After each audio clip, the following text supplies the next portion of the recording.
सबको मेरा प्रणाम।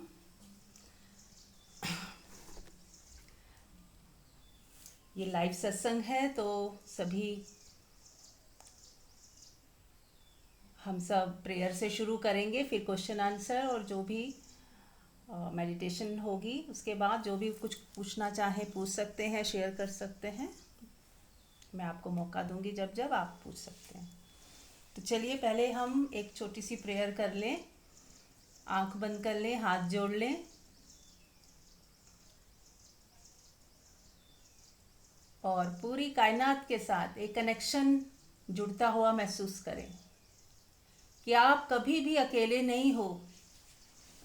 कभी भी आप अकेले नहीं हो। परमात्मा आपके साथ है, पूरी प्रकृति आपके साथ है, ये जो 5 एलिमेंट्स हैं ये आपके साथ हैं, सभी देवी देवता आपके साथ हैं। सबको प्रणाम करें, झुक जाएं उनके सामने, सबका आशीर्वाद लें। सभी गुरुजन हमारे साथ हैं।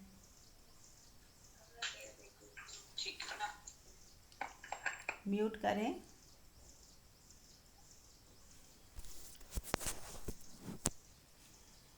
सबका आशीर्वाद ले लें।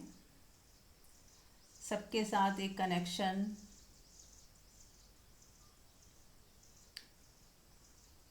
प्रेम से भरा हृदय, चेहरे पे मुस्कुराहट। और जब हम पूरी कायनात से जुड़ जाते हैं, एक हो जाते हैं, सबके आशीर्वाद जब हमें मिल रहे होते हैं तो एक सुकून, एक शांति, एक आनंद की अनुभूति होती है जिससे हमें एक भराव महसूस होता है। वो अकेलापन, वो जो कुछ मिसिंग था वो भरने लगता है। देखें अपने भीतर क्या ऐसा हो रहा है, कुछ भराव महसूस हो रहा है क्या?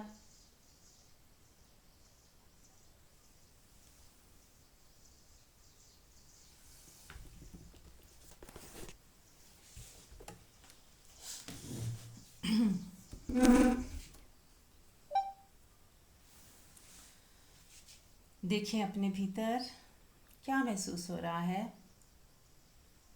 अपने आप को पूरा परमात्मा से कनेक्टेड फील करते हुए 1 मिनट का हम मौन लेते हैं ताकि हम अच्छे से परमात्मा को महसूस कर सकें, उसकी ऊर्जा को अपने में आत्मसात कर सकें।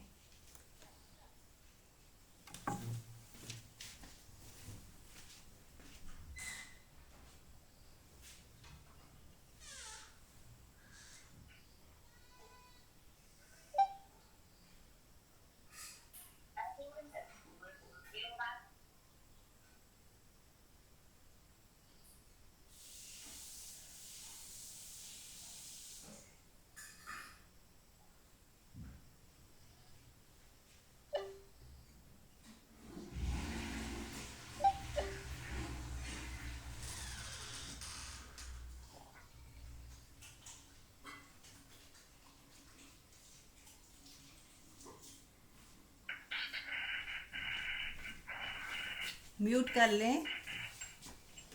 वीनू जी, नीलम जी, नीलम जसूजा, म्यूट करें प्लीज़।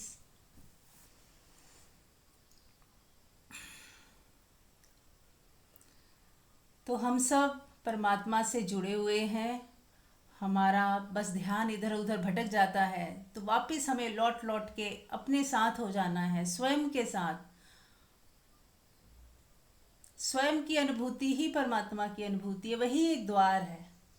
जब हम अपने से जुड़ने लगते हैं तो परमात्मा के साथ एक होने लगते हैं।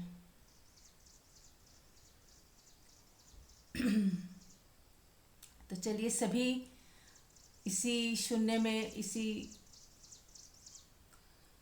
ब्लेसिंग में बैठे हुए ध्यान करते हुए सत्संग सुनेंगे और जिसने जो भी प्रश्न पूछना है पूछ सकते हैं।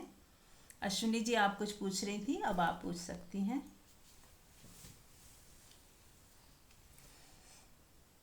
जी। एक पोनो की हम लगातार बोल सकते हैं।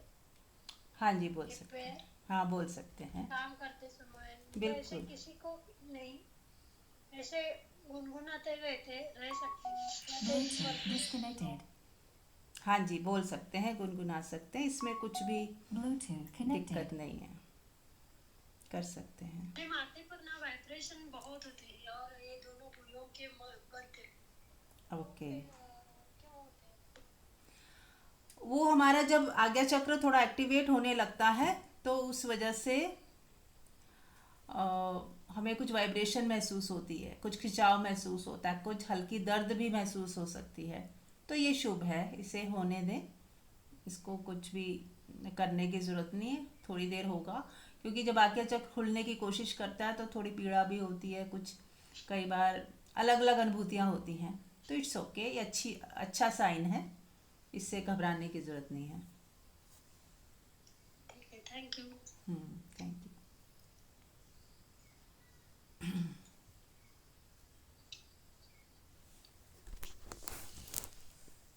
चलिए, और किसी का प्रश्न?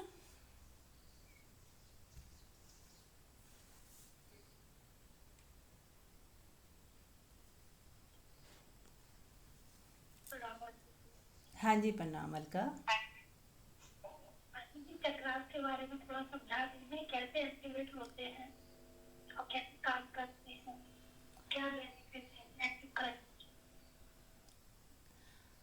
देखिए, चक्रास के बारे में ज़्यादा हमें इन चक्रों को छेड़छाड़ ना ही करें तो अच्छा है। ये स्वतः ही जागृत होते हैं जब हम उस लायक हो जाते हैं, हम ध्यान साधना में जब गहरे उतरने लगते हैं तो चक्रास अपने आप एक्टिवेट होते हैं। तो उन्हें ज़बरदस्ती ना एक्टिवेट करें तो ज़्यादा अच्छा है। और हाँ, चक्रा मेडिटेशंस होती हैं कि 2-2 मिनट आप सभी चक्रा को फोकस करते हुए ओम का उच्चारण करें, जिससे कि वो चक्रा बैलेंस हो जाए। ये कर सकते हैं, छोटा मोटा प्रयोग कर सकते हैं, पर बहुत ज़्यादा क्योंकि कई लोग आज्ञा चक्र पे डायरेक्ट ध्यान करने लगते हैं, जबकि नीचे के चक्रा उनके बैलेंस ही नहीं है ना। यदि हमारी 7 मंजिला इमारत है और हम सीधा 6ठी मंजिल पे चढ़ने की कोशिश करेंगे तो क्या होगा? गिरने का डर है, इतनी ऊंचा कैसे चढ़ेंगे? तो पहले हम फर्स्ट फ्लोर पे आए, फिर सेकंड पे आए, फिर थर्ड पे आए, फिर फोर्थ पे आए, तो धीरे धीरे चढ़ें तो एक अच्छे तरीके से आपका खिलावट होगी। लेकिन कुछ लोग सीधा आज्ञा चक्र को खोलने की कोशिश करते हैं तो कई बार वो बहुत ज़्यादा फोकस करने से स्पंदित हो जाता है, खुलने लगता है, तो कई बार उसके बहुत दुष्परिणाम भी आ जाते हैं। कोई ऐसे द्वार खुल जाते हैं जो खुलने नहीं चाहिए, कुछ ऐसा दिखने लग जाता है जो बहुत डिस्टर्बिंग हो जाता है ना। क्योंकि हमें चक्रास खोलने नहीं है, ये खुलते हैं, स्वतः ही खुलते हैं। जैसा हमारा आचरण होता है, जैसा हमारा व्यवहार होता है, उसी से वो प्रभावित होते हैं। यदि हम गुस्से में हैं तो वो ऐसा चक्रा हमारा बहुत ज़्यादा ओवर एक्टिवेट हो जाता है। हम वो डल फील कर रहे हैं तो वो भी स्पंदन उसका कम हो जाता है। तो हम जितने बैलेंस होंगे हमारे चक्रा वैसे ही बैलेंस हो जाएंगे। तो हम अपना व्यवहार सही रखें, खुश रहें, आनंदित रहें, तो हमारे चक्रा जो है खिले रहेंगे। हम कहते हैं ना, हम खिले हुए हैं, तो यानी कि हमारे चक्रास खिले हुए हैं, खुले हुए हैं, अच्छी अच्छी स्थिति में है। हम देख तो नहीं सकते कितने खुले हैं कितने नहीं, पर फिर भी हम एक आइडिया लगा सकते हैं कि हमारा चक्रा की स्थिति क्या है। मान लीजिए, जो मोटा मोटा मैं बता देती हूँ कि जो नीचे के 3 चक्रा होते हैं, है ना, जो हार्ट के नीचे के 3 चक्रा है वो संसार के लिए ज़्यादा खुलते हैं। पैसों के पीछे भागना, है ना, चिंता करना, भय में रहना, जैसे नेवल चक्रा भय है, वहाँ पे अगर भय बहुत लगता है तो नेवल चक्रा अभी वीक है बहुत ज़्यादा। और यदि भय नहीं लगता तो मतलब नेवल चक्रा बहुत स्ट्रांग है। तो ऐसे हमारे नीचे के चक्रा जो है संसार में ही खुलते हैं, संसार के लिए ही हम दौड़ते हैं, भागते हैं, उसी पद प्रतिष्ठा मान सम्मान वही सब में लगे रहते हैं नीचे के 3 चक्रास में। लेकिन जैसे ही हम हार्ट पे आएंगे तो अनकंडीशनल लव की अनुभूति होगी हमें, है ना, वो खुलेगा, अपने आप खुलेगा वो। जब हमें तीनों के नीचे के 3 चक्रा में अगर एनर्जी नहीं बह रही तो ही चौथे में आनी चाहिए, और आती तभी है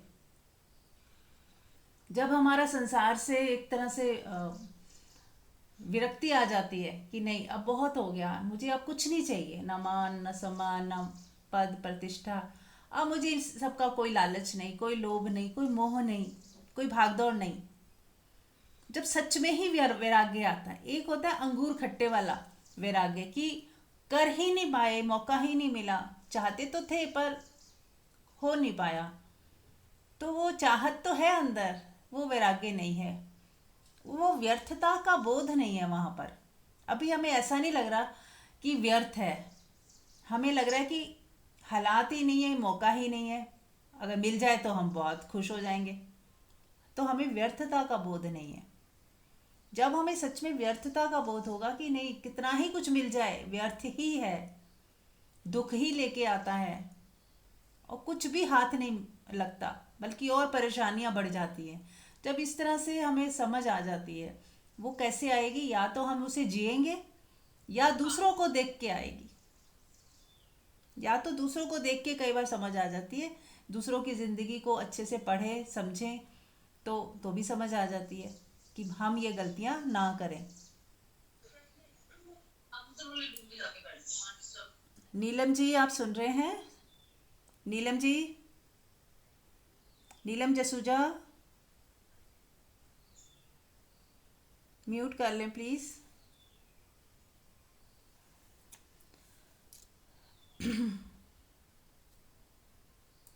तो हम क्या करते हैं, या तो हम दूसरों को देख के सीखते हैं या फिर हम खुद अनुभव से गुजरते हैं तो सीखते हैं। यानी पैसों के पीछे भागे, या अपोजिट सेक्स के पीछे भागे, रिलेशनशिप करे, या संबंधों में जीना शुरू किया, या सफलता असफलता के पीछे भागे।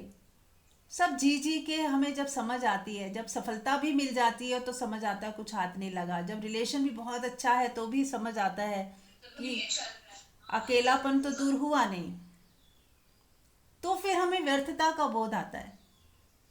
नीलम जी आप सुन रहे हैं? नीलम जसूजा,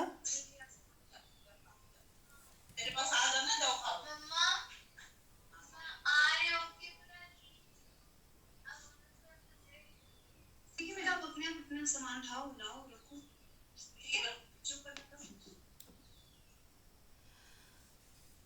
नीलम जी,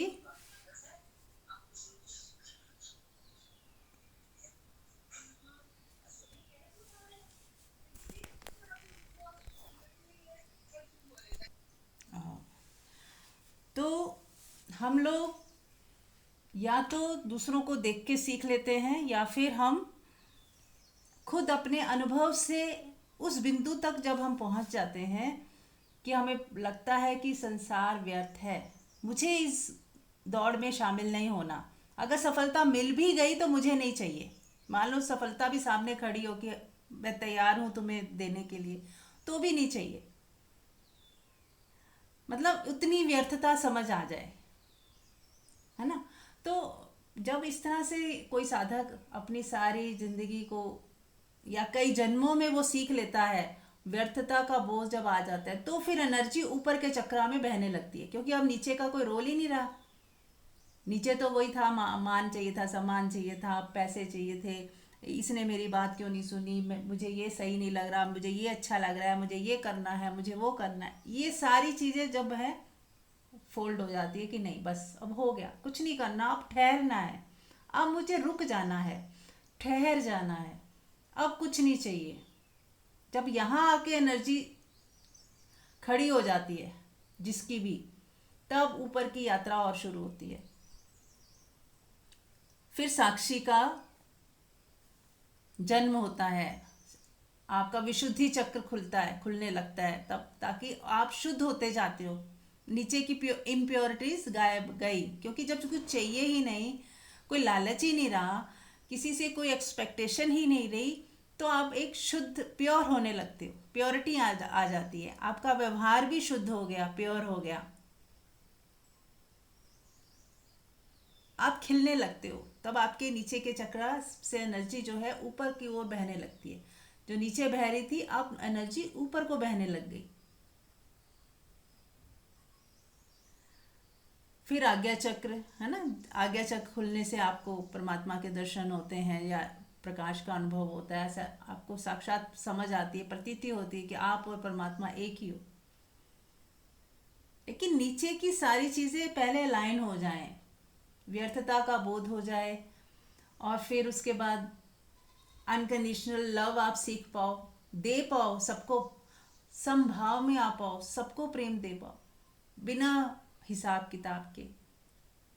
तो स्टेप बाय स्टेप हम जब आगे बढ़ते जाते हैं तो हमारे चक्रास भी उसी हिसाब से खिलते जाते हैं, खुलते जाते हैं। और हम चाहें तो एक ओम की ध्यान कर सकते हैं, एक एक चक्रा पे उनकी जो स्थिति है आप समझ लें किसी से भी, या यूट्यूब में भी समझ आ जाएगा, कोई भी रील देख लें। तो एक एक चक्रा में 3-3 मिनट या 2-2 मिनट ओम का उच्चारण करते हुए बस वहाँ पे फोकस करें, नीचे से शुरू करें ऊपर तक, फिर ऊपर से नीचे तक, ताकि एक बार हम जैसे उन्हें उस चक्रा को बैलेंस कर दें। और भाव ये हो कि मेरे चक्र जो है बैलेंस हो रहे हैं, शुद्ध हो रहे हैं, प्योर हो रहे हैं और ठीक से काम कर रहे हैं। और उस चक्रा से रिलेटेड जितने भी मेरे बॉडी ऑर्गन्स हैं वो भी बिल्कुल अच्छे से काम कर रहे हैं बस। और जो भावनाएं हैं इससे जुड़ी हुई वो भी बैलेंस हो रही हैं, शांत हो रही हैं। मैं पूरी तरह स्वस्थ हूँ, शारीरिक तल पे स्वस्थ हूँ, भावनात्मक तल पे स्वस्थ हूँ, और ये मेरे चक्रा उसमें मुझे मदद कर रहे हैं, बैलेंस कर रहे हैं सब कुछ। तो इस तरह से आप भाव रखते हुए 2-2, 3-3 मिनट एक एक चक्रा को ओम का उच्चारण करते हुए, महसूस करते हुए ऊपर जाएं फिर नीचे आए, तो ये कर सकते हैं। ठीक है बेटा, क्लियर हुआ अलका? ओम का उच्चारण करना है और जरूरी नहीं है इनको एक्टिव करना ही है, अपने आप ऑटोमेटिक होते ही जाएंगे ना, होते ही जाएंगे, अपने आप हो जाएंगे, बिल्कुल अपने आप हो जाएंगे। आपको कुछ करने की जरूरत वैसे तो नहीं है, पर कर भी सकते हैं 2-2 मिनट का ओम का उच्चारण, वो आपको हेल्प करेगा। पर ऐसा कोई हमें वो नहीं करना है कि यही मेरा लक्ष्य हो जाए कि मुझे एक एक चक्रा जागृत करना है, वो लक्ष्य नहीं बनाना है। लक्ष्य क्या बनाना है? हम कोई साधक है तो लक्ष्य क्या होना चाहिए?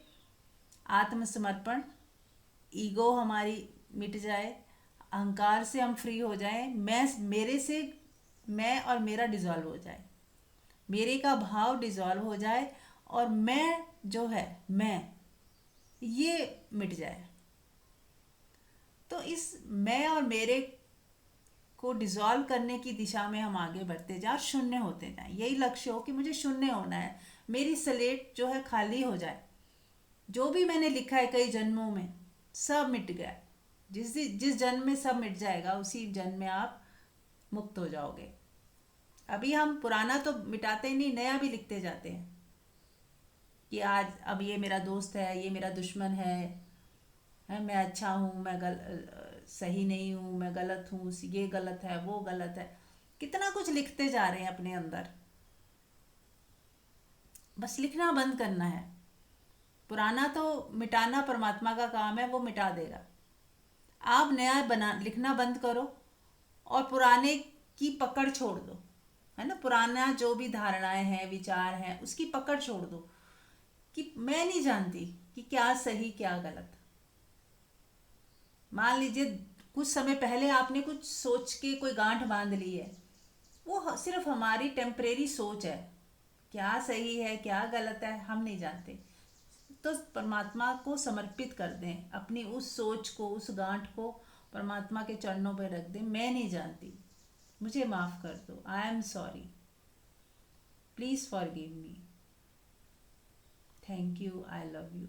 ये 4 लाइनें भी बहुत सुंदर है। अगर ये भी जैसे अश्विनी जी ने कहा, ये भी सुंदर है, आप बार बार दोहरा सकते हो। कभी भी याद आ जाए, कोई ऐसी बात याद आ जाए पास्ट की जिसकी वजह से आप थोड़े परेशान हो रखे हो, तो ये 4 लाइनें दोहरा दो ताकि वो डिलीट हो जाए। डिलीट करने का ये बहुत अच्छा उपाय है। 4 लाइनें, I am sorry, please forgive me, thank you, I love you. और किसको बोलना है? सामने वाले के लिए तो बोलना ही है, अपने भीतर की ऊर्जा को बोलना है। जो मेरे अंदर ऊर्जा स्टक हो रखी है उसको बोलना है, वहाँ एकदम प्रेम लेके आ जाना है। कब तक बोलना है? जब आप लगे, आपके भीतर ऐसा लगे कि अब मेरे भीतर प्रेम है, कोई शिकायत नहीं है, बल्कि ब्लेसिंग्स निकल रही हैं, तब तक करना है। अब मेरा जो घाव भर गया तो सामने वाले का भर ही गया होगा, या वो भर ही जाएगा। वो कहते हैं ना, वाइस वर्सा आता, क्वांटम की थ्योरी भी है ना, इधर ठीक किया तो उधर भी ठीक हो गया। ये कमाल देखना होता है कि आप अपनी हृदय में ठीक कर लो, सामने वाले की भी ठीक हो जाती है। चलिए, बहुत अच्छा। अब और भी कुछ कोई पूछना चाहता है, कोई क्वेश्चन?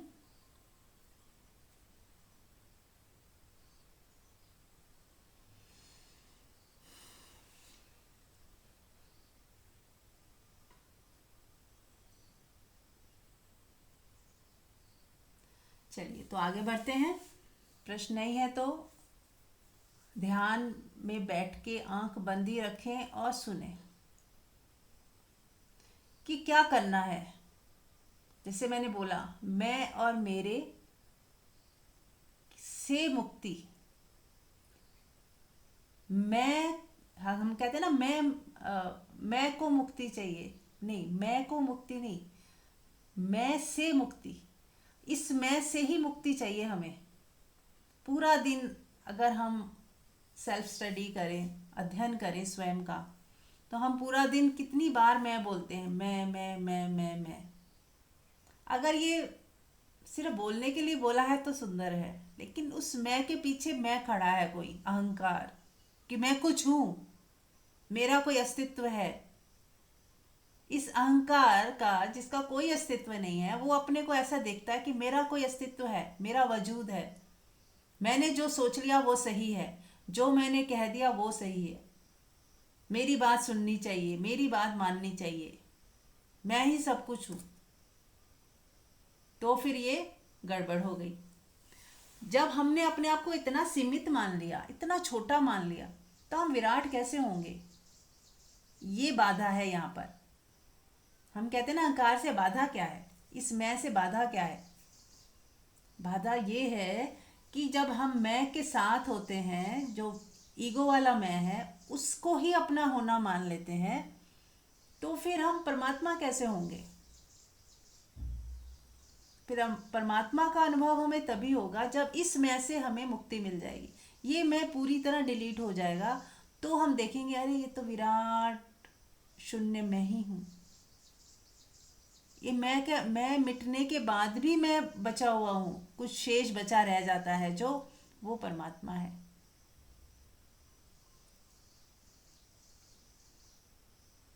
तो हम जीते जी ही कुछ ऐसी साधना करें कि जो मिट सकता है उसे अभी मिटा दें। अभी उसे ऐसा सोचें कि वो है ही नहीं। जो भी मिट सकता है मृत्यु के बाद, जैसे बॉडी जाएगी तो बॉडी को ऐसे देखें कि ये मरण धर्मा है, ये जाने वाली है, ये टेम्परेरी मेरे पास है अभी, एक गिफ्ट की तरह, जैसे होता है ना, कोई किसी की अमानत होती है, गिफ्ट की तरह हम यूज़ कर लेते हैं उसे, पर हम जानते हैं कि ये किसी दिन भी वो आएगा, वो ले जाएगा इसको, जिसकी अमानत है वो उसके पास चली जाएगी। तो ऐसे ही ये शरीर अमानत है परमात्मा का, कुदरत का, ये एक दिन चला जाने वाला है। तो इसको बस संभाल करनी है, इसकी देखभाल करनी है, पर ये जानते हुए कि ये जाने वाला है। ठीक है, तो इसको भी एक साइड में कर दें, मरण धर्मा है। फिर हमारे भीतर है विचार। विचार भी आते हैं जाते हैं, आते हैं जाते हैं, परमानेंट नहीं है। तो हम खोज किसको रहे हैं? परमानेंट को। तो बॉडी को साइड में किया क्योंकि ये परमानेंट नहीं है। कभी जन्म हुआ, मृत्यु भी होगी। विचार हैं, आ रहे हैं जा रहे हैं, परमानेंट नहीं रहते। ऐसा नहीं कि एक विचार आ गया तो वही बना रहता है, बदल जाता है ना। सोच हमारी बदल जाती है, विचार बदल जाते हैं, भावनाएं बदल जाती हैं। तो ना तो मैं विचार हूँ, ना तो मैं भावनाएं हूँ। जो बदल जाता है, आता जाता है, कभी होता है और कभी नहीं होता, तो उसको हम क्या कहेंगे? मिथ्या, परिवर्तनशील, टेम्परेरी। मिथ्या का मतलब पूर्ण असत्य नहीं, ऐसा नहीं कि वो है ही नहीं। है, होता हुआ भी नहीं है, इस तरह से समझे कि है भी और नहीं भी।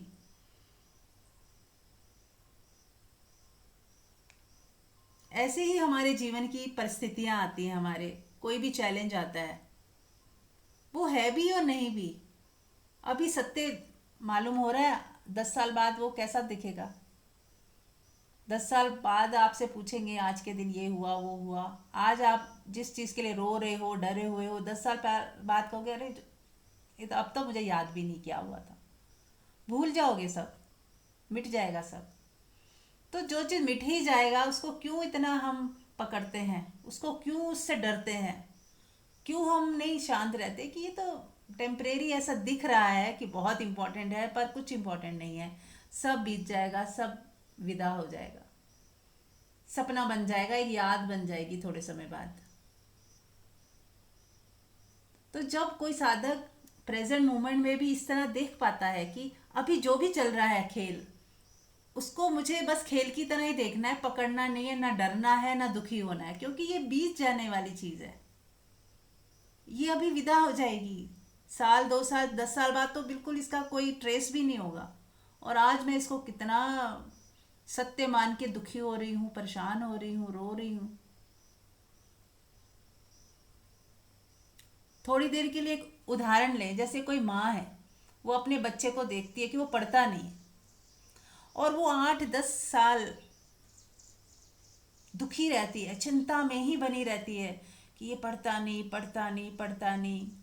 उसका जो रिलेशन बच्चे के साथ भी खराब हो गया, बच्चा भी माँ से चिढ़ने लग जाता है, माँ से परेशान है, दुखी है, और अपने को कोसता भी रहता है।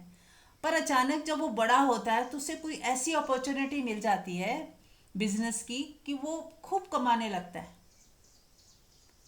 तो सोचिए वो 10 साल जो वो माँ ने चिंता की, परेशान हुई, दुखी हुई, बच्चे को भी टॉर्चर किया, खुद भी हुई, वो व्यर्थ था कि नहीं। और यदि उसमें भी वो संयम रखती, धैर्य रखती, और वो 10 साल अच्छे से बिता देती बिना चिंता किए, परमात्मा पे भरोसा रखती, खुश रहती कि जो है स्वीकार है, कुछ तो हो ही जाएगा, क्यों मैं खुद को चिंता में डालती हूँ और बच्चे को भी दुखी करती हूँ। तो वो समय जो 8-10 साल उसने ऐसे ही बिता दिए, कई बीमारियां लग गई इस वजह से, तो वो अब बेकार ही थी, सिर्फ डर की वजह से, सिर्फ ऐसा हो ना जाए कि बच्चे का भविष्य खराब हो ना जाए, तो सिर्फ डर की वजह से पूरा हम अपना जीवन बर्बाद कर देते हैं, जबकि वो ऐसा होना ही नहीं था, कुछ सिर्फ डर था। तो साधक को चाहिए कि वो जो आज जो भी स्थितियां परिस्थितियां हैं, घर के जो भी सदस्य जैसे हैं, उन्हें पहले तो स्वीकार करें और उन्हें प्रेम दे, रिस्पेक्ट दे, ताकि आज आपका सुंदर हो। और आज सुंदर है, सुंदर एनवायरनमेंट में ही कुछ सुंदर पैदा हो सकता है। हम चाहते हैं कि हम अपने बेटर वर्जन हो, हमारे अंदर और प्रेम और निखार आए, हमारे चक्रास खुले, हम परमात्मा से जुड़ना चाहते हैं। तो यदि हम भय में जिएंगे, चिंता में जिएंगे, तो क्या हम परमात्मा से जुड़ पाएंगे? जहाँ भय है, चिंता है, डर है, शिकायतें हैं, वहाँ परमात्मा महसूस हो पाएगा क्या? थोड़ा खुद ही मनन करें, चिंतन करें कि हम एक तरफ तो परमात्मा चाहते हैं और दूसरी तरफ चिंता करते हैं, डरे रहते हैं, दुखी रहते हैं, तो फिर कैसे होगा? अपोजिट्स कैसे मिलेंगे? अंधकार और प्रकाश का मिलन कैसे होगा? तो वैसा ये करना क्या है, बस परमात्मा की याद, परमात्मा की गुणगान करें, उसकी ही स्मृति में जिए। कल जैसे मैंने बोला, आप जाप कर सकते हो, भजन कीर्तन करते रहें, कुछ साधना में लगे रहें, अपने को खुश रखें, आनंदित रखें, हर हाल में स्वीकार भाव रखें। जो है जैसा है मुझे स्वीकार है, मैं अपने आप को किसी कीमत पर भी दुखी ना रखूं, चिंता से ग्रसित ना रखूं। बस ये मेरी ड्यूटी है, मेरे प्रति रिस्पॉन्सिबिलिटी ले अपनी कि मुझे खुद को खुश रखना है। और जो व्यक्ति खुश है वही दूसरों को भी खुशी की तरंगे दे सकता है। वो ट्रांसफ़र अपने आप होती हैं, आप किसी को खुश नहीं कर सकते, पर फिर भी आपकी प्रेजेंस दूसरे को खुशी का अनुभव कराती हैं, राइट। तो अपने पे आ जाए लौट के कि नहीं, आज से मैं खुश रहने वाली हूँ, मैं कोई चिंता नहीं करूँगी, सब परमात्मा पे छोड़ के पल पल जिए। छोटे छोटे जो काम कर रहे हो ना, उसको उसी में आनंदित हो, उसको बहुत ही प्रेम से करें। जो भी कृत्य हैं पूरे दिन के, हमारे डेली रूटीन के, बहुत अच्छे से कर लें, बस बहुत प्रेम से कर लें, आनंदित होके कर लें, खुश होके कर लें, धन्यवाद के भाव से भर कर लें। फिर देखें, आप हर वक्त परमात्मा को महसूस करोगे, हर पल परमात्मा आपके साथ है, आपको प्रतीति होने लगेगी खुद ब खुद। क्योंकि जहाँ खुशी है, जहाँ पे आनंद, कोई आनंदित होके झूम रहा है, गा रहा है, नाच रहा है, खुश है, वहीं तो परमात्मा का वास है। यूं तो परमात्मा का वास सब जगह है, पर अनुभूति कहाँ होगी? जहाँ आप खुश होगे तो वो अनुभूति होगी। दुख में कभी नहीं होती, प्रेम में हो सकती है, या खुशी में, आनंद में।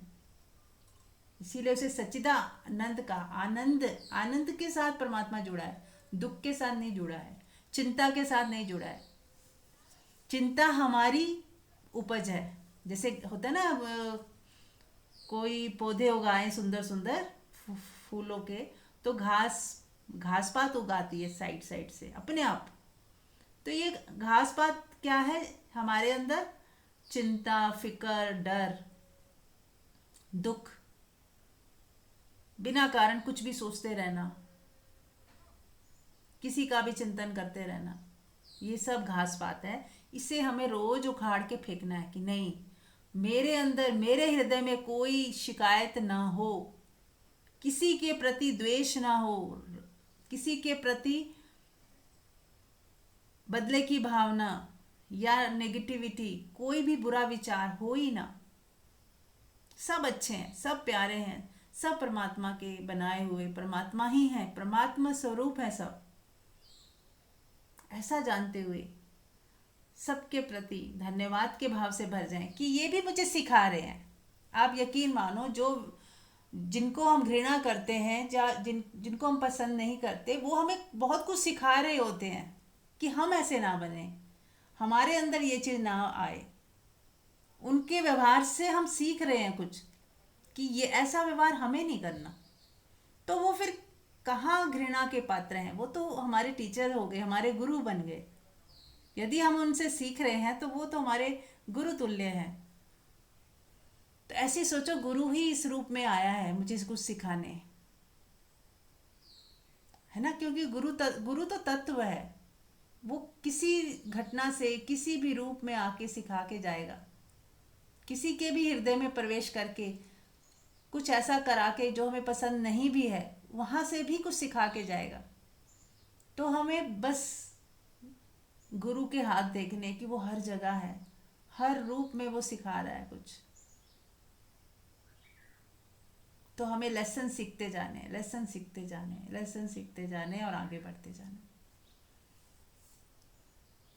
तो यदि ऐसी मनोदशा है तो कहाँ घृणा का स्थान है, कहाँ शिकायतें, फिर कहाँ राग द्वेष? कुछ है ही नहीं फिर तो। बस फिर सिर्फ प्रेम और प्रेम और प्रेम की सिवा कुछ नहीं।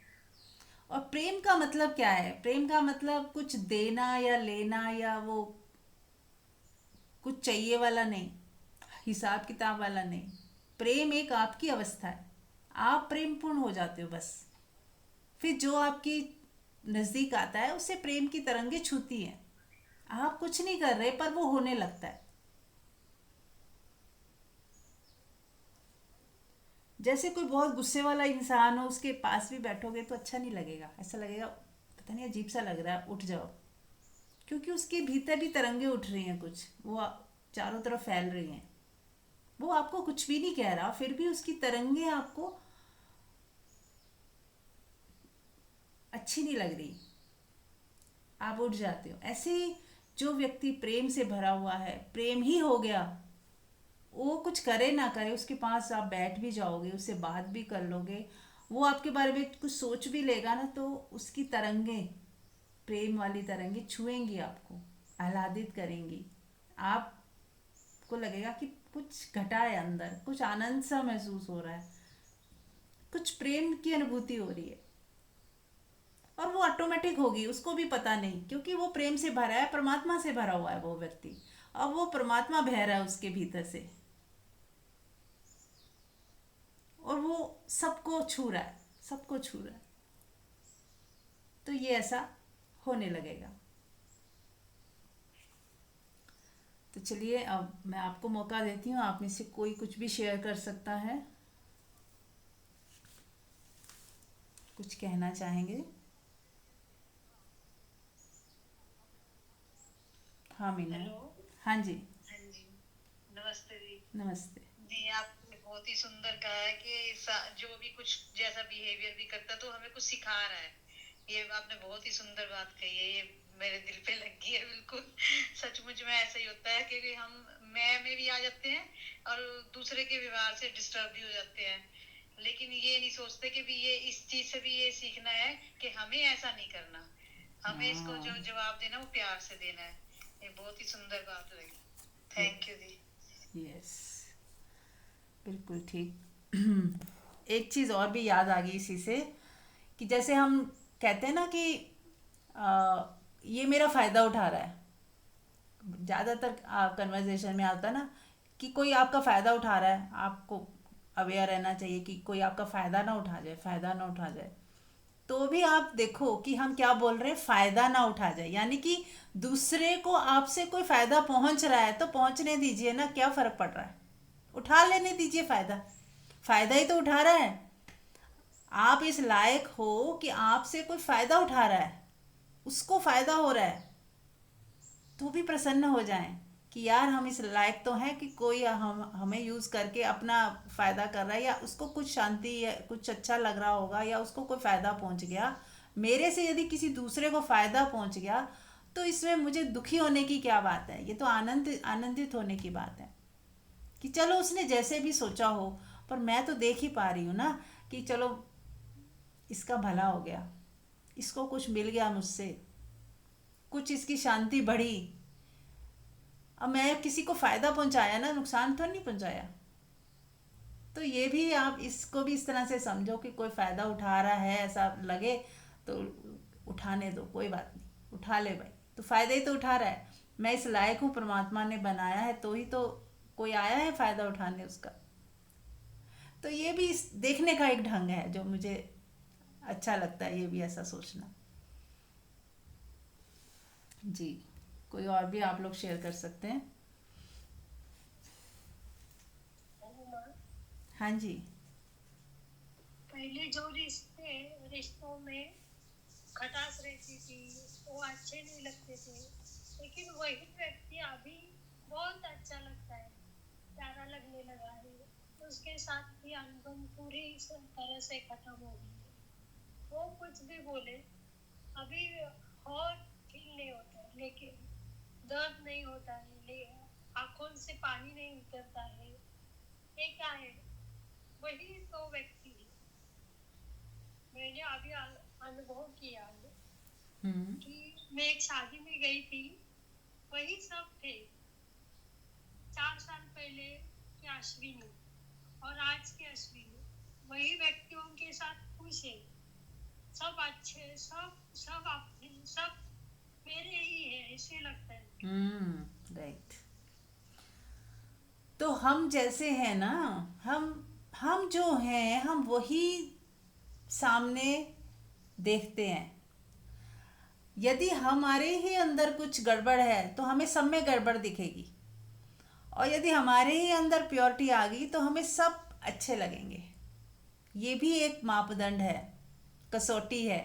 कोई दूसरा यदि हमें खराब लग रहा है तो खराबी वहाँ नहीं है, हमारे ही अंदर कहीं गड़बड़ है, उसको ठीक करें। कोई बुरा लग रहा है तो बुराई सामने नहीं है, मेरे ही अंदर है। तो जब आपकी प्योरिटी बढ़ी, आपकी जो धूल मिट्टी हटी, है ना, कई धारणाएं होती हैं, कुछ सोच होती है, कुछ हमारी स्थिति ऊर्जा नीचे को बह रही थी अब ऊपर को बहने लगी।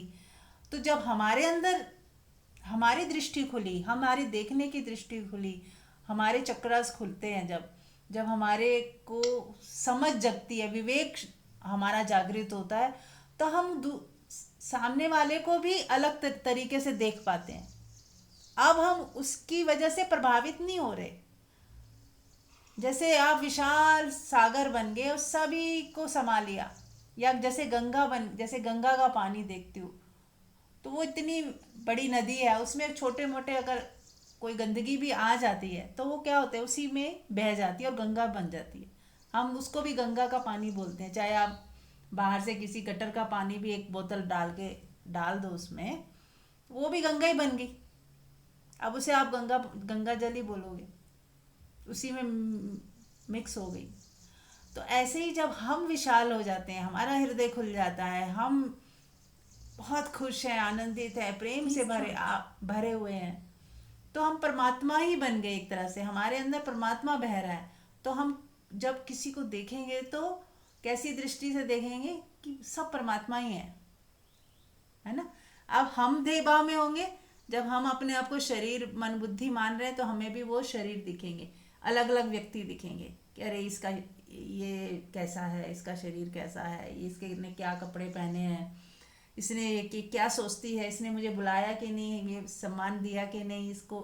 वो हम भी जहाँ फंसे हुए, हमारे अंदर जो वृत्तियां हैं, हम दूसरे को भी वही वृत्तियों से ही तोलेंगे।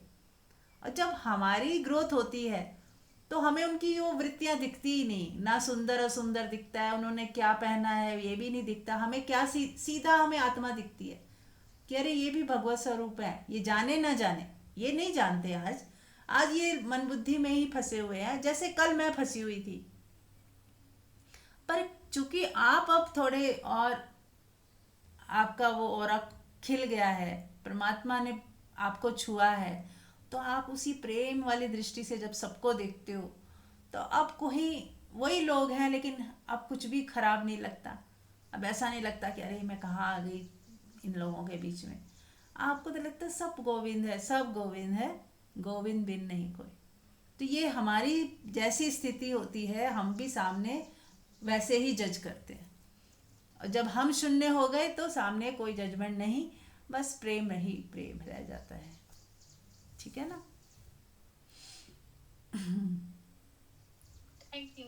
हाँ जी। मेरा ऐसा भगवान ऐसा नहीं समझती हूँ, लेकिन वो अपने आप ही अच्छा लगता है। अच्छा हाँ लगता है उसे। राइट, कोई नहीं। अभी हाँ, वो हम शब्द हैं, आप उसे प्रेम बोले, भगवान बोले, या बस कुछ भी ना बोले, आपकी आंखों में ही कुछ ऐसा है जो निकलता है ना। ऐसा समझे कि यदि मैंने लाल रंग का चश्मा पहना है तो हमें सब लाल दिख रहे हैं, हरा पहना है तो सब हरा दिख रहा है। ऐसे ही हमने नफरत का चश्मा पहना है तो मुझे कोई नहीं अच्छा लग रहा है। मुझे गुस्सा है, मेरा मूड खराब है, तो मुझे कोई अच्छा नहीं लग रहा है। और यदि मैं प्रेमपूर्ण हूँ, मैं खुश हूँ, मैं शांत हूँ, तो मुझे सब अच्छे लग रहे हैं, सब प्रेमपूर्ण लग रहे हैं। कोई गलती भी करता है तो लगता है चलो कोई बात नहीं, छोड़ो ना। हम जब खुश होते हैं तो माफ़ करना कितना आसान हो जाता है। कभी नोटिस किया है? आप बहुत खुश हो,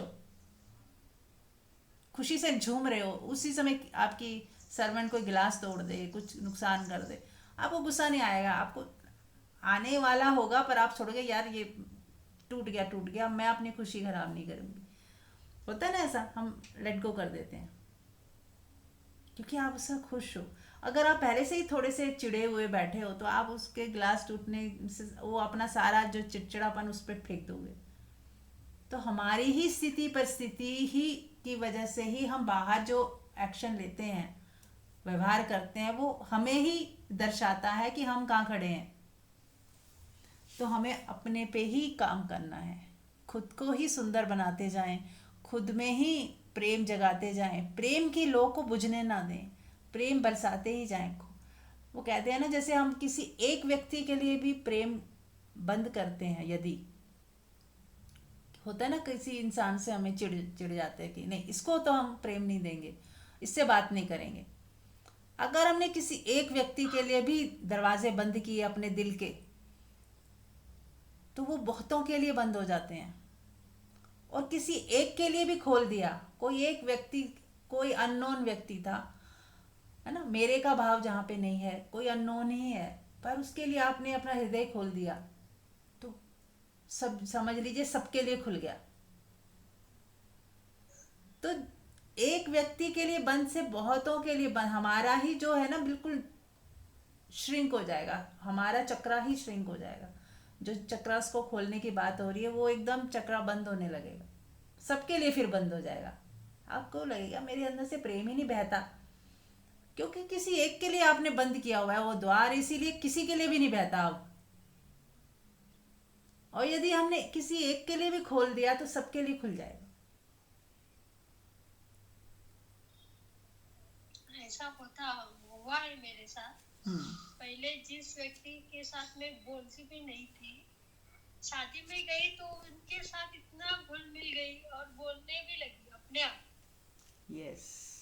नहीं तो फोन पर भी बात नहीं होती थी मुझे, मैं 4-5 साल से उनसे बातें नहीं की। लेकिन अभी मैं गई थी ना, तो इतना कि ऐसा कुछ भी नहीं हुआ है। यस। ऐसा में उनके साथ मेरा रिश्ता हो गया, यस। अपने आप ही मैं बोलने या और पीछे का कुछ भी याद नहीं आया, कुछ हर्ट मुझे कुछ भी नहीं। मुझे मालूम नहीं ये कैसे हुआ, लेकिन हुआ। अच्छा है, लेकिन हाँ खुशी अच्छा है। फील हुई।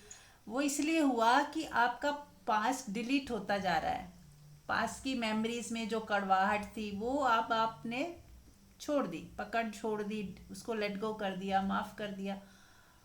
और अपने प्रेम की गंगा इतनी बह रही है कि अब आपको कोई याद, पीछे की मेमोरीज जो है बीच में नहीं आ रही, है ना, पास्ट की मेमोरीज जो है आपने वहीं छोड़ दी और आप प्रेजेंट में पूरी तरह प्रेजेंट हो गए कि जो अब है वही सत्य है, अब पुराना सब छोड़ दो, एक नई शुरुआत अपने आप होने लगती है। और हमें होना भी कैसा है, दर्पण जैसा। जैसे दर्पण होता है, जब उसमें कोई, मान लो एक बच्चा है, खेल के आया है, मिट्टी से कपड़े लथपथ हैं उसके, गंदे कपड़े हैं, वो शीशे में खुद को देखेगा तो शीशे में क्या दिखाई देगा, एक बच्चा जो कपड़े गंदे करके आया हुआ। फिर वो नहा धो के आता है, फिर वो नहाने जाता है जब, तो शीशा क्या है, खाली का खाली, वो कुछ सोच ही नहीं रहा, वो गंदा थोड़ी हुआ, वो एज इट इज़ है। फिर बच्चा नहा धो के आया, फिर देख रहा है अरे अब तो मैं कितना साफ सुथरा, और शीशा फिर वही झलका देता है। तो ऐसे ही हमें अपने मन को दर्पण बनाना है। मन पकड़े ना किसी भी चीज़ को, कोई भी घटना घटी या अच्छी या बुरी, उसको हमें पकड़ना नहीं है, बस वो झलकी और जैसे ही हम वहाँ से विदा हुए वो ख़त्म, वहीं गिर जाए, वहीं डिजॉल्व हो जाए, उसको पकड़ना नहीं, पकड़ के सालों साल रखना नहीं है। कुछ भी मान लो कोई बुरा लग भी गया टेम्परेरली, उसको कुछ सेकंड्स के लिए या कुछ मिनटों के लिए हमें ख़राब लगा भी, पर जैसे ही वो घटना बदली, आप वहाँ से उठ के आ गए या वो चला गया, बात वहीं ख़त्म। फिर आप दर्पण की तरह साफ के साफ, उसमें कोई भी निशान ना हो।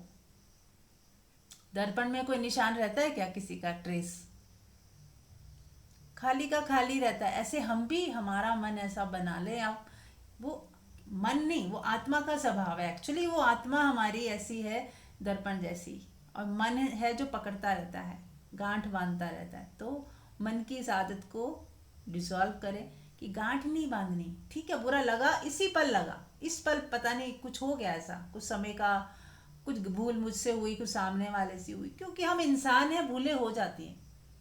तो मन ही मन क्षमा कर दें, 4 लाइनें बोल दें, I am sorry, please forgive me, thank you, I love you, bar bar chant करें, अपने मन को हल्का कर दें।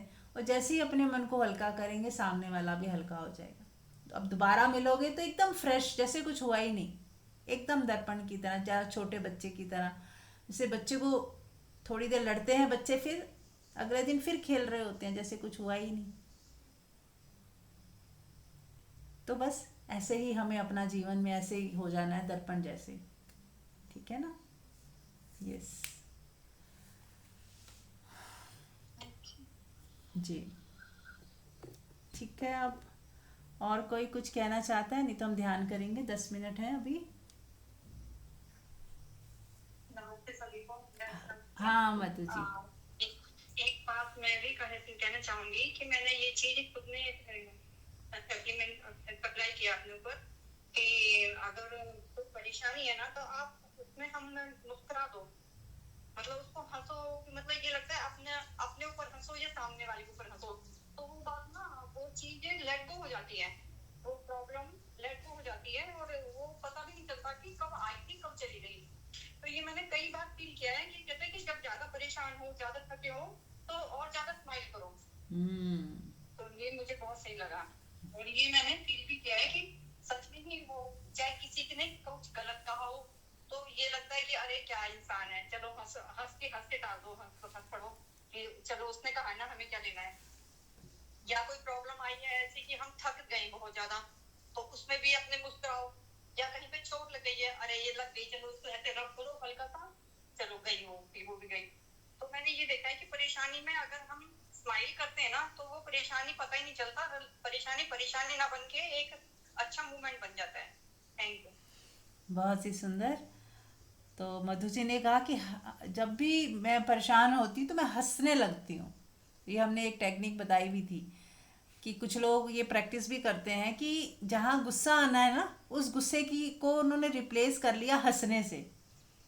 जैसे ही गुस्सा आने लगे, नहीं नहीं गुस्सा नहीं करना, मुझे हंसना है, और वो हंसने लगते हैं। उस गुस्से की एनर्जी को, वो तो एनर्जी है, आप जहाँ जिस दिशा में बहाना चाहो बहा लो। हंसी की तरफ बहा लोगे तो हंसी आने लगेगी, गुस्से की तरफ बहा लोगे तो गुस्सा आने लगेगा। तो आपने गियर बदलना है, तुरंत हंसना है। गुस्से में पुरानी आदत की वजह से गुस्सा आने लगे तो तुरंत हंसने लगे, झूठा ही हंसने लगे चाहे, पर वो देखोगे तो एनर्जी की शिफ्ट हो गई और आप शांत हो गए। करके देखिए, बहुत ही अच्छा प्रयोग है और कारगर है, और बिल्कुल इससे रिजल्ट अच्छा बढ़िया आता है। ठीक है, थैंक यू मधु। चलिए तो हम ध्यान करते हैं। सब लोग आंख बंद कर लें और पूरी तरह से अपने साथ हो जाएं।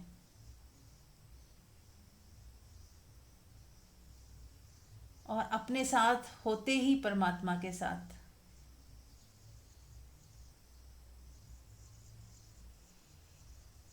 जैसे ये अपना होना एक न्यूट्रल है ना, न्यूट्रल गियर लगता है ना, जैसे बीच में एक न्यूट्रल होता है कि हम संसार से अपने के ऊपर आए, अपने से परमात्मा के ऊपर, कि या तो मैं और परमात्मा हो सकते हैं या मैं और संसार, पर हमें दोनों के साथ ही बैलेंस रहना है।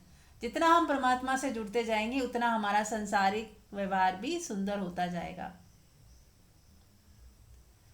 तो स्वयं के साथ हो जाएं और परमात्मा की अनुभूति, परमात्मा की याद, उसका प्यार, कण कण में विराजमान परमात्मा कहाँ नहीं है। और जो उस परमात्मा से जुड़ता है उसको एक अद्भुत निश्चिंतता महसूस होती है। यदि हमारी निश्चिंतता बढ़ रही है तो हम यकीन माने कि परमात्मा से जुड़ते जा रहे हैं। और जब हालात कोई ऐसे आ जाएं जहाँ पे चिंता की बात हो, पर आप निश्चिंत हो, तो समझना परमात्मा की कृपा है ये।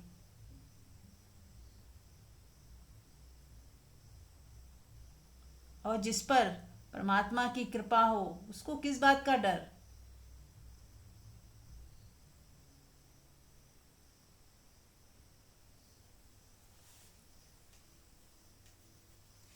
याद रखे, जिसके सिर ऊपर तू स्वामी, सो दुख कैसा पाए।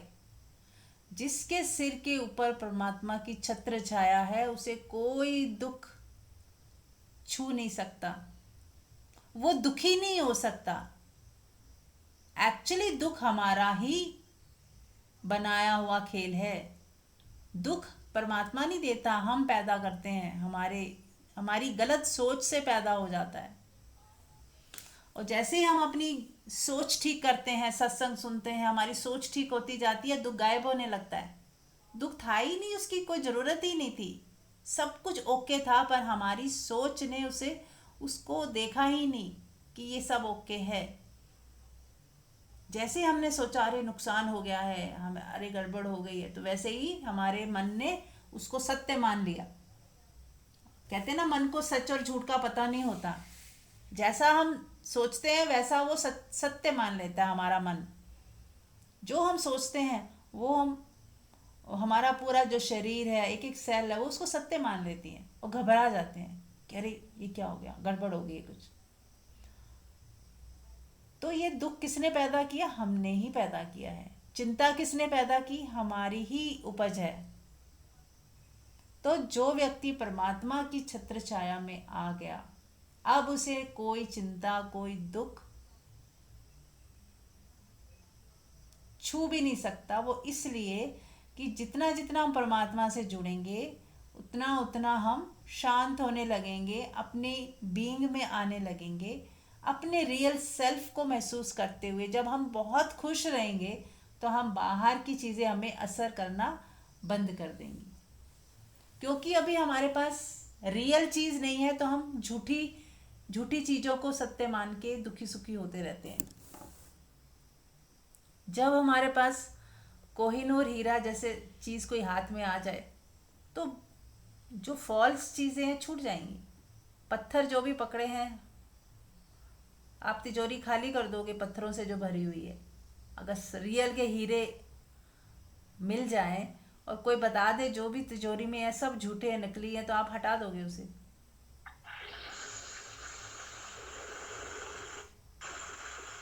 म्यूट कर लें वीनू जी, वीनू जी म्यूट करें।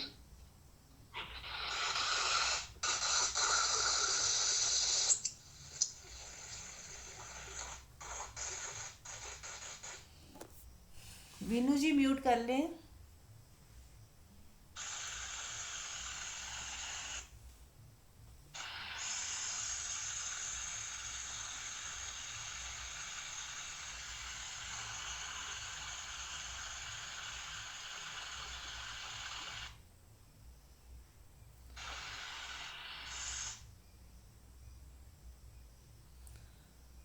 तो आंख बंद रखें, परमात्मा से एक कनेक्शन और पूरा समर्पण कर दें, पूरा समर्पण।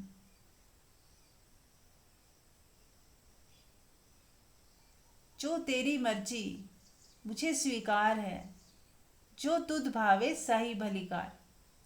गुरबाणी में ये लाइन आती है कि जो तुध भावे, माने जो तुझे भाता है वो मुझे स्वीकार है, और उसी में मेरी भलाई छिपी हुई है, क्योंकि हम नहीं जानते क्या सही क्या गलत। जो तुझे भाए बस वही कराना मेरी ज़िंदगी में। मैं जो मांगूं वो नहीं देना, जो मैं चाहूं वो भी मत देना। जो मेरे लिए सही हो बस वही मुझे देना, वही मुझे स्वीकार है। जो तेरी मर्जी, जिसमें तेरी रजा है वही मेरी रजा है। तो जब साधक परमात्मा की मर्जी से चलने लगता है, उसको एक काम करना है कि अपनी मर्जी पहले तो हटा दे। अपनी मर्जी, अपनी सोच, अपनी जिद कि यही सही है, ऐसा ही होना चाहिए, मुझे ये करना ही है, ये जिद्दें हटा के परमात्मा के इशारों को समझते हुए हमें चलना है कि वो क्या चाहता है। इस वक्त परमात्मा मुझसे क्या करवाना चाहता है हमें पता चल जाता है। यदि हम खाली हैं, अपनी कुछ भी मैं से भरे हुए नहीं हैं कि मुझे ये करना है, मुझे वो करना है, मुझे ये चाहिए, मुझे वो चाहिए। जब अपनी सारी चीज़ें हमने हटा के शून्यता में ले आए अपने आप को, तब परमात्मा के इशारे समझ आने लगते हैं कि परमात्मा क्या चाहता है, इस वक्त मुझसे क्या करवाना चाहता है, वो पता चलने लग जाता है। क्योंकि जब हम स्वयं की चीज़ों से खाली हैं, स्वयं की वाइब्रेशन, हमारे विचार नहीं चल रहे, हमारी भावनाएं शांत हैं, हमारे अंदर कुछ भी हलचल मची नहीं हुई, बिल्कुल सब शांत है, तो परमात्मा की आवाज़ सुनाई देने लगती है। प्रकृति आपसे क्या करवाना चाहती है वो पता चलने लगता है। क्या लेसन्स हैं वो हम तुरंत सीखने लगते हैं। क्या इशारे आ रहे हैं कुदरत के वो भी पता चलने लगते हैं। और मन में क्या होता है? पूर्ण शांति, रिलैक्स, और मुझे कुछ नहीं चाहिए वाली भावना। और जब हमें कुछ चाहिए ही नहीं, हम पूरी तरह तृप्त हैं, यदि परमात्मा ने जो दिया प्रसाद रूप में, मैं उससे तृप्त हूँ, उससे ज़्यादा कुछ नहीं चाहिए। जो अपने आप मिल जाए, जो अपने आप मेरे झोली में आ जाए, बस उसी में मैं राजी हूँ। मुझे मांगना नहीं, मुझे चाहना नहीं, बस परमात्मा अपने आप कृपा करके मुझे वो देते ही जाते हैं, देते ही जाते हैं जिसकी मुझे ज़रूरत होती है। अपने आप चल के आ जाता है, बिना मांगे चल के आ जाता है।